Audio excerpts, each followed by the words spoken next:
Selamat pagi Bapak Ibu Sidang Jemaat yang dikasihi Tuhan. Sebelum kita akan bersama-sama mendengarkan firman Tuhan, mari kita berdoa. Kami mengucap syukur kepadamu ya Tuhan, pagi hari ini ada kesempatan bagi kami untuk belajar firman Tuhan. Roh Kudus-Mu menolong setiap kami agar kami dapat mengerti kebenaran firman-Mu. Hamba-Mu yang menyampaikan firman Tuhan, Tuhan berkati dan urapi dengan kuasa-Mu. Kami siap untuk membaca dan merenungkan firman-Mu. Haleluya. Amin. Mari bersama-sama kita membuka firman yang sudah boleh dibacakan tadi oleh liturgis di dalam Injil Lukas pasalnya yang ke-24, ayatnya yang pertama hingga ayatnya yang ke-12. Ada satu pertanyaan yang disampaikan oleh Petrus di dalam ayatnya yang ke-12 pada pembacaan kita. Firman Tuhan ini berkata, "Sungguh pun demikian, Petrus bangun lalu cepat-cepat pergi ke kubur itu. Ketika ia menjenguk ke dalam, ia melihat hanya kain kapan saja. Lalu ia pergi dan ia bertanya dalam hatinya, apa yang kiranya telah terjadi." Melihat peristiwa ini, ada beberapa tokoh yang akan kita pelajari bersama yang mungkin juga mengajukan pertanyaan ini, pertanyaan seperti yang disampaikan oleh Petrus. Apa yang kiranya telah terjadi? Beberapa tokoh yang akan kita lihat dari bacaan firman Tuhan ini adalah perempuan-perempuan yang dicatat dalam Alkitab, Maria dari Magdala, Yohana, Maria ibu Yakobus, dan perempuan-perempuan yang lain. Dan kemudian ada tokoh yang ketiga, yaitu penjaga-penjaga yang diberikan mandat atau kepercayaan untuk menjaga kubur Yesus pada waktu itu. Pertanyaan apa yang kiranya telah terjadi ini muncul setelah mereka melihat kejadian di depan mata mereka saat peristiwa kebangkitan Kristus. Peristiwa apa saja yang dialami oleh beberapa tokoh dalam bacaan ini? Kita akan mempelajarinya bersama-sama. Yang pertama, peristiwa yang mereka alami adalah peristiwa yang melampaui kemampuan mereka. Siapa yang mengalami hal ini? Bapak Ibu Saudara, dicatat di dalam firman Tuhan ini bahwa di sana ada perempuan-perempuan yang mau datang ke kubur Yesus untuk merempah-rempahi mayat Yesus. Di dalam Markus pasal yang ke-16 ayat yang ketiga, firman Tuhan berkata, mereka berkata seorang kepada yang lain, siapa kira-kira yang akan menggulingkan batu itu bagi kita dari pintu kubur? Tetapi ayat 4 menjelaskan di dalam Injil Markus ini, bahwa ketika mereka melihat dari dekat, ternyata tampaklah batu yang sangat besar itu sudah terguling. Perempuan-perempuan ini tahu bahwa mereka meskipun sangat bersemangat pagi-pagi benar untuk pergi merempah-rempahi mayat Yesus, tapi mereka tidak tahu bagaimana caranya menggulingkan batu itu. Mereka tahu bahwa tidak mungkin penjaga-penjaga mau membantu mereka untuk menggulingkan batu itu. Sementara penjaga-penjaga mendapat mandat dari Pilatus untuk menjaga kubur itu dengan sangat ketat. Namun apa yang terjadi Bapak Ibu Saudara? Lukas pasal 24 ayat 2 berkata, mereka mendapati batu itu sudah terguling. Dan mereka termangu-mangu di dalam ayat yang keempat bacaan kita hari ini. Sementara mereka berdiri termangu-mangu akan hal itu. Apa arti kata termangu-mangu Bapak Ibu Saudara? Dalam Kamus Besar Bahasa Indonesia dijelaskan bahwa kata ini artinya termenung, terdiam, kecewa, terkejut, bahkan bertanya mungkin di dalam hatinya, apa yang telah terjadi? Siapa yang telah melakukannya? Sehingga ketika mereka tiba di kubur itu, batu itu sudah terguling. Matius pasalnya yang ke-28 ayat 2 hingga ayat yang ketiga. Di sana dijelaskan bahwa terjadilah gempa bumi yang sangat hebat. Seorang malaikat turun dari langit dan datang ke batu itu, menggulingkan lalu duduk di atasnya. Dijelaskan wajahnya bagaikan kilat dan pakaiannya putih bagaikan salju. Ketika para perempuan-perempuan ini bertanya apa yang sekiranya mungkin telah terjadi, Mereka tidak memiliki kemampuan untuk memindahkan batu yang besar itu, menggulingkan batu yang besar yang menutupi kubur Yesus.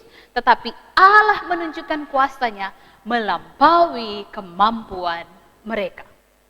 Mereka tidak perlu bingung, tidak perlu kesulitan untuk masuk ke dalam kubur Yesus. Bapak Ibu yang terkasih dalam Tuhan, di masa-masa seperti ini, masa-masa yang bagi kita sulit untuk kita lalui. Mungkin ada di antara kita yang berkata, apakah yang kiranya telah terjadi? Kita tidak mampu secara manusia untuk menanggung beban yang sangat berat.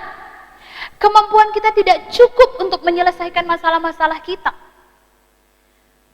Masalah rumah tangga, masalah pekerjaan, usaha, sakit, penyakit, bahkan virus yang saat ini sedang kita hadapi. Tetapi bagian ketidakmampuan kita, Allah bekerja. Di tengah-tengah ketidakmampuan para perempuan-perempuan pada waktu itu, mereka melihat Allah sendiri yang turun untuk datang menggulingkan batu itu melalui malaikat-malaikat yang ada. Jemaat yang terkasih di dalam Tuhan, kekuatan fisik kita lemah, tidak mampu untuk menghadapi semua yang ada. Tetapi kita melihat kuasa kebangkitan Kristus itu melampaui kekuatan kita secara manusia. Yang kedua, Bapak Ibu Saudara yang terkasih, apa yang kiranya telah terjadi? Ini bisa jadi menjadi satu pertanyaan yang disampaikan oleh para penjaga-penjaga. Mari kita melihat hal yang sebelumnya terjadi. Yang pertama, penjaga-penjaga mendapat mandat dari Pilatus atas permintaan imam-imam kepala dan orang-orang Farisi untuk menjaga kubur Yesus. Orang Yahudi menyebut Yesus penyesat. Tetapi sampai Yesus mati pun pengaruhnya sangat-sangat dikhawatirkan. Matius pasal 27 ayatnya yang ke-63.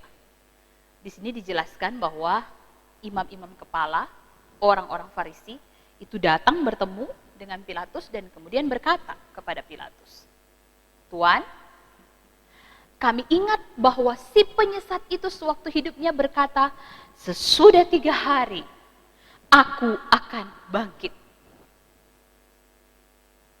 Karena itu, perintahkanlah untuk menjaga kubur itu sampai hari yang ketiga. Kalau tidak, murid-murid bisa datang untuk mencuri mayat itu, lalu mengatakan kepada rakyat bahwa Yesus telah bangkit. Sehingga penyesatan yang terakhir akan lebih buruk daripada yang pertama."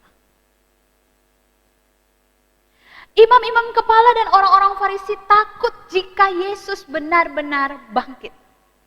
Mereka menggunakan kekuasaan mereka sebagai pemimpin bangsa yang berpengaruh dalam pemerintahan Romawi pada waktu itu.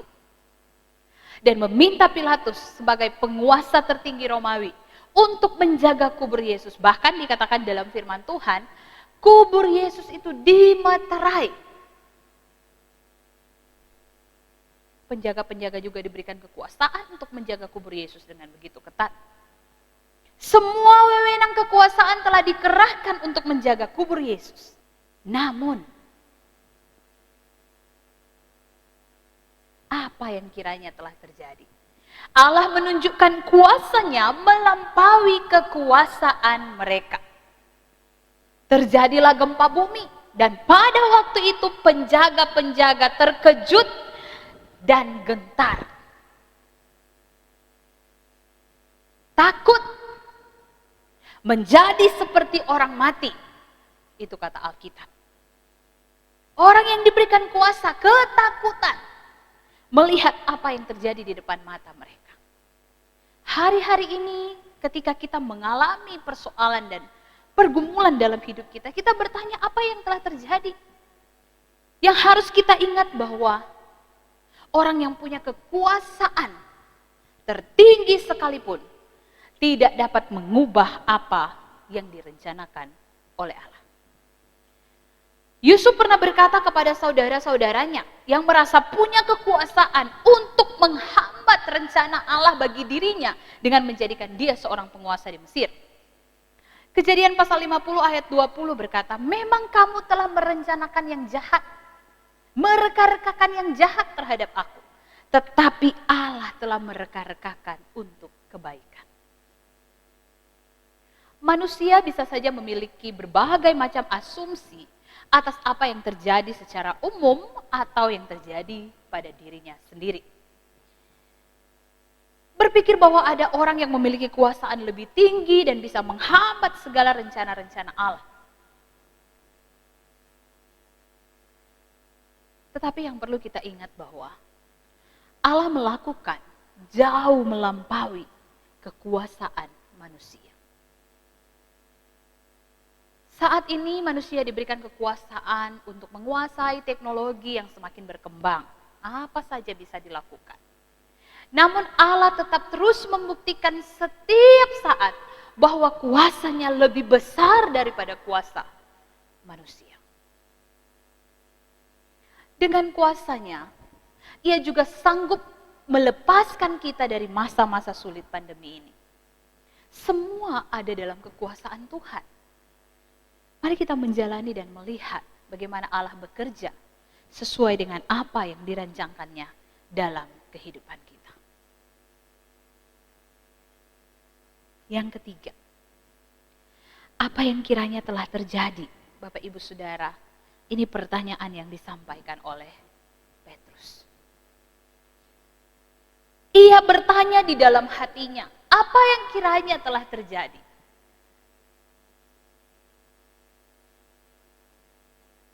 Peristiwa yang terjadi adalah peristiwa yang melampaui pemikiran Petrus.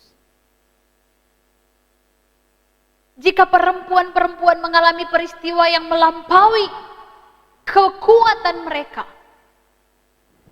jika penjaga-penjaga, para pengawal-pengawal pada waktu itu mengalami peristiwa di luar kekuasaan mereka, maka Petrus mengalami peristiwa melampaui pemikirannya.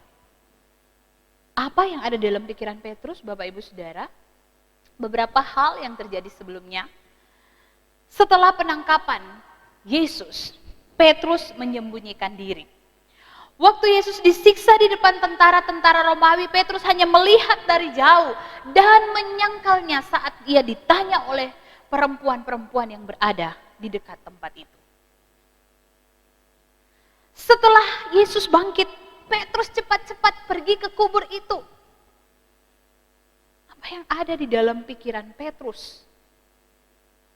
Karena jelas Alkitab memberikan informasi kepada kita bahwa sampai kebangkitan Kristus mereka tidak mengerti apa yang telah Yesus katakan sebelumnya. Kita tahu bersama bahwa Petrus adalah murid yang paling reaksional. Semua kejadian langsung direspon saat ia bersama-sama dengan Yesus dan murid-murid di dalam pelayanan.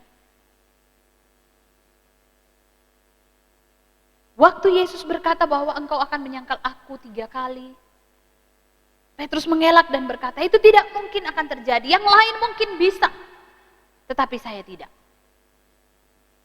Tapi sayang sekali Bapak Ibu Saudara, waktu perempuan-perempuan bertanya kepadanya, Injil Matius memberikan penjelasan. Maka mulailah Petrus mengutuk dan bersumpah dengan berkata, aku tidak mengenal orang itu. Dan pada saat itu berkokoklah ayam. Di ayatnya yang ke-75 bagian terakhir. Lalu ia pergi menangis dengan sedihnya. Petrus kemudian menyadari bahwa apa yang dikatakan Yesus benar dan dia salah. Apakah saat ini ia harus mengambil keputusan seperti Yudas Iskariot untuk bunuh diri karena merasa bersalah? Dengan mengingat bahwa Petrus adalah seorang yang reaksional, apa yang terjadi di depannya dia langsung meresponi. Ada satu peristiwa saat Yesus menampakkan diri di pantai Danau Tiberias, saat Petrus mengetahui bahwa Yesuslah yang bersama-sama dengan mereka, ia langsung terjun ke dalam danau. Dalam peristiwa yang lain, ketika mereka pergi menangkap ikan dan kemudian menyadari bahwa itu adalah Yesus, dia langsung berpakaian dan berkata, "Jangan dekat kepadaku karena aku orang berdosa." Dalam pemikiran Petrus ia gentar, takut. Ternyata terbukti bahwa dia adalah seorang yang pecundang.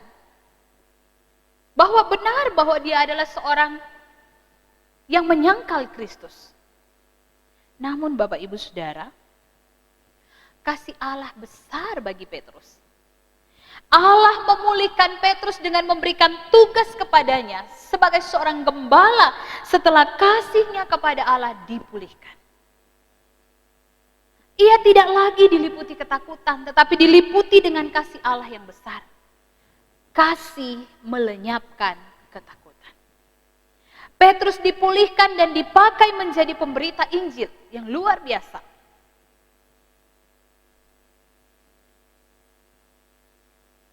Apa yang kiranya telah terjadi? Pemikiran kita sebagai manusia sangat terbatas pada peristiwa-peristiwa yang terjadi di depan mata mereka. Di depan mata kita.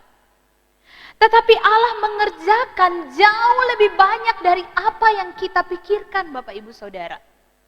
Peristiwa kebangkitan telah memulihkan pemikiran-pemikiran Petrus atas semua kesalahan yang telah dilakukannya.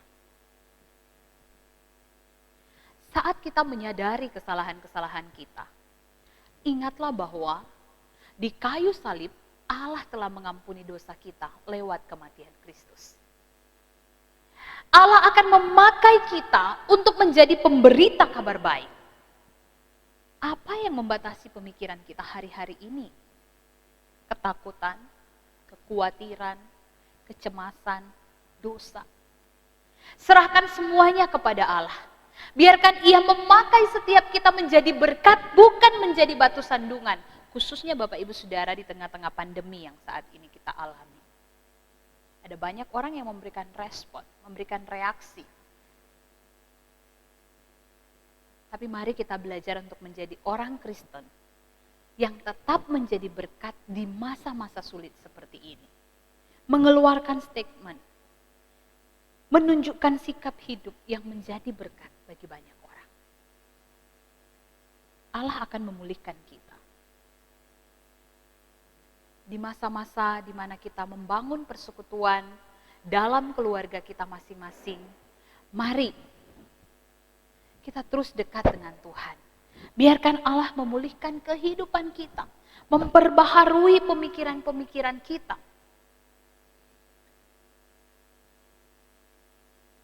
Hanya bagi Dia yang dapat melakukan jauh lebih banyak dari apa yang kita pikirkan, apa yang kita doakan, seperti yang ternyata dari kuasa yang bekerja di dalam kita.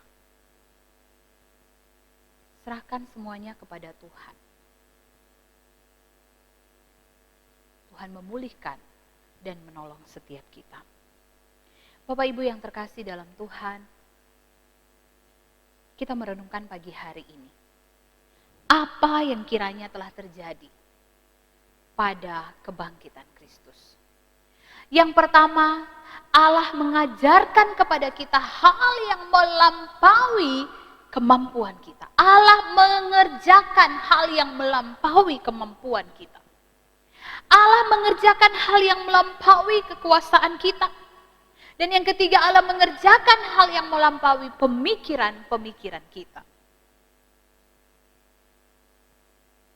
Damai sejahtera Allah yang melampaui segala akal akan memelihara hati dan pikiran kita dalam Kristus Yesus.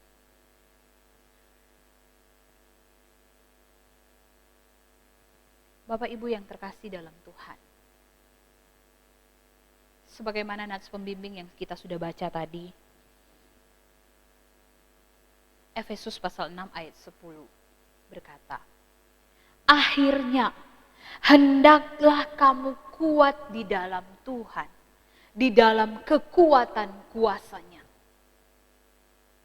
Ia akan mengerjakan jauh lebih banyak, jauh lebih besar dari kekuatan, dari kekuasaan, bahkan dari pemikiran-pemikiran kita.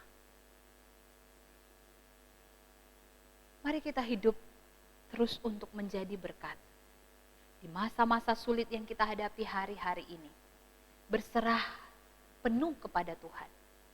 Kebangkitannya menyatakan kuasa di dalam kehidupan kita untuk melihat bahwa hari-hari ke depan Allah akan mengerjakan jauh melampaui kekuatan, kekuasaan, dan pemikiran-pemikiran kita. Tuhan Yesus memberkati kita. Mari berdoa. Kami mengucap syukur pagi hari ini boleh belajar kebenaran firman Tuhan. Berkatilah setiap kami umat Tuhan untuk benar-benar berserah kepada Tuhan. Kami terbatas secara kemampuan fisik untuk melewati segala sesuatu yang terjadi. Tetapi kami tahu bahwa Engkau bekerja lebih besar dari kemampuan fisik kami. Tuhan, kami juga menyadari bahwa kekuasaan kami terbatas di dunia ini.